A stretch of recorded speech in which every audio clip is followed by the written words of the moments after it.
at the deportation depot. And so that is something that will be able to hold another 2,000. There's an airport close by, and so you have the processing and then the removal, and you can get that working very, very quickly. There is no truth to the rumor that the Northeast Florida deportation depot is going to be used to detain unruly Georgia fans during the Florida-Georgia. That's not true. Don't let anyone tell you that. I hear that percolating. That is not true. It is for illegal aliens, and that's what we're going to do. So we're committed to the mission. We're not going to be deterred. We see this happening all over the country. We knew the minute this judge got the case, we knew exactly what she was going to do. This is not anything that was unexpected, but we'll make sure to get the job done in the end. Now, we are here, and I'd also point out, and maybe the Lieutenant Governor will say a little bit more about it, you know, we had this illegal, some guy comes from India illegally. He ends up in California, of course, and gets a commercial driver's license. Now, first of all, he wasn't eligible for a commercial driver's license. Second of all, he doesn't speak or understand English. How are you going to operate some big rig when you don't understand the road signs? And so this guy got a commercial driver's license in Washington State and in California. Well, he's driving stuff in Florida and ends up trying to do a U-turn in the middle of the highway where they have the gaps for the highway patrol, official use only. And, of course, you can't just do that on a dime. And there's a car coming, and the car runs into the big rig, and 3 people are killed because this guy doesn't know what the hell he's doing. So this was something that we were, and then so, you know, people didn't necessarily know what happened at the time because the witnesses were dead. We got the video you saw, and it's just like this guy had it didn't even faze him that this had happened. First of all, if I got into a wreck, you know, and didn't hit anybody, you know, that would be something that I'd be concerned about. Like, okay, did I try to do a U-turn or whatever? And then if there's any type of collision, aren't most people's first reaction to just be like, oh man, I hope everyone's all right, and to try, this guy didn't care. And so we we worked with the federal government. They were able to get him.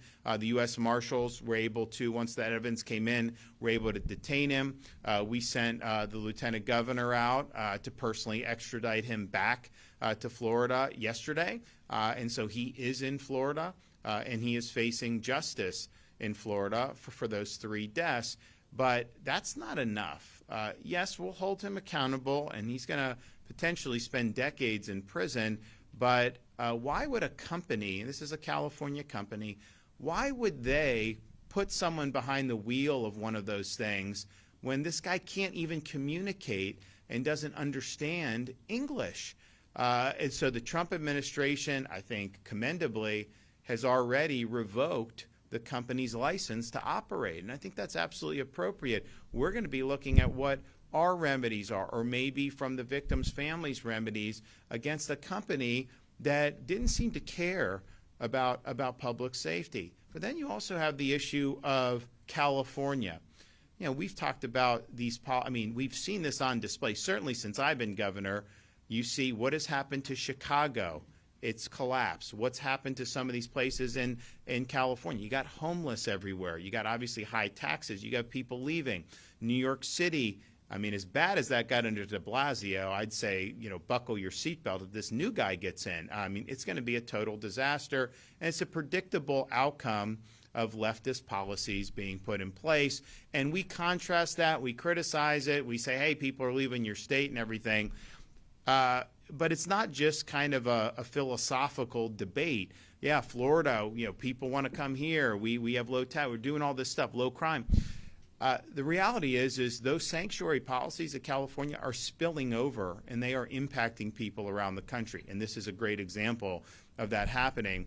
So ultimately, we can do all the right things in Florida, and we'll continue to do it.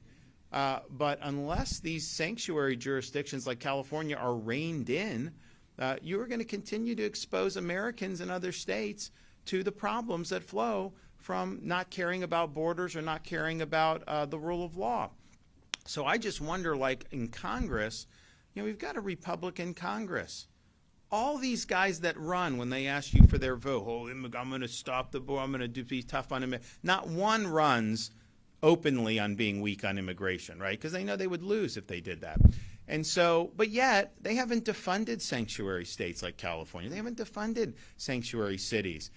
They could overhaul this whole bureaucracy that makes it harder to remove illegal aliens from this country, and they haven't done it.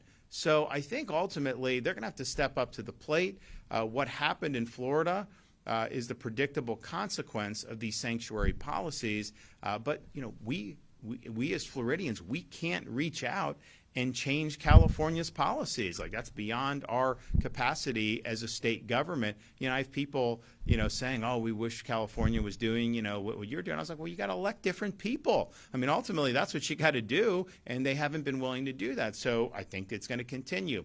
But there is ways to hold these rogue states accountable.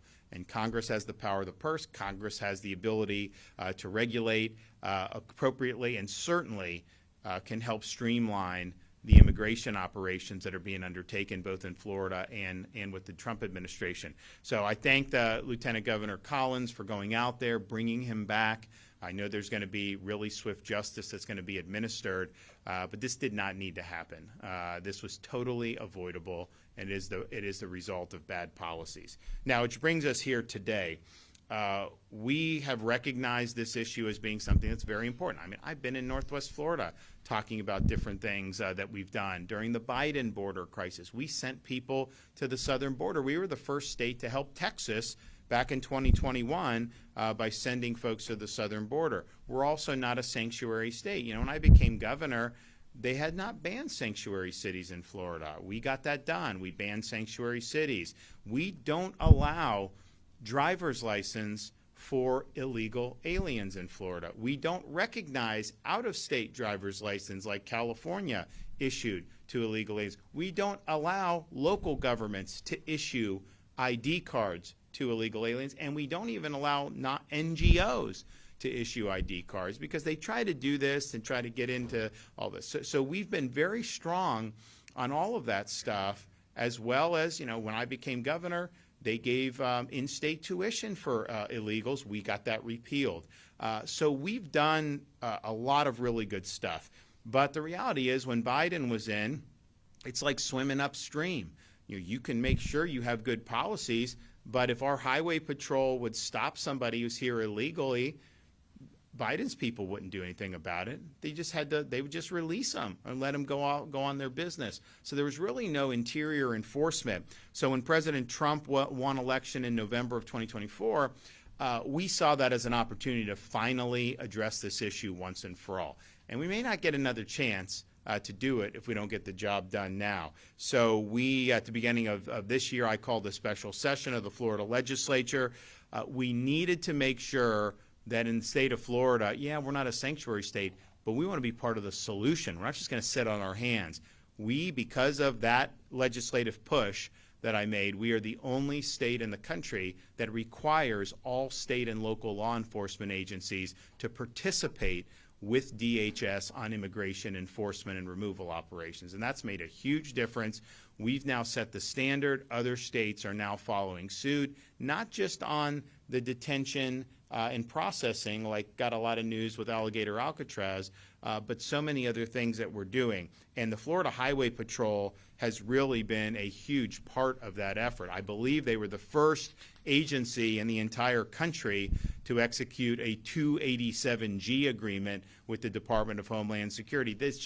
It's a bureaucratic term that basically the federal government is blessing these state and local law enforcement officers with the ability to participate in immigration enforcement. So under Biden, if our highway patrol pulled over someone who was here illegally driving drunk, whatever they did in the criminal system here they could do, but if they wanted to transport for a deportation, they weren't allowed to do that. ICE wouldn't recognize it. Well, now, with these agreements, they can do that. They can be part of the solution.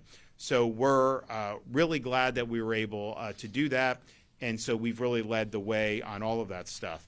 We have done a lot of different operations over these many months now, and we've had a tremendous amount of success. And we're going to continue to be somebody that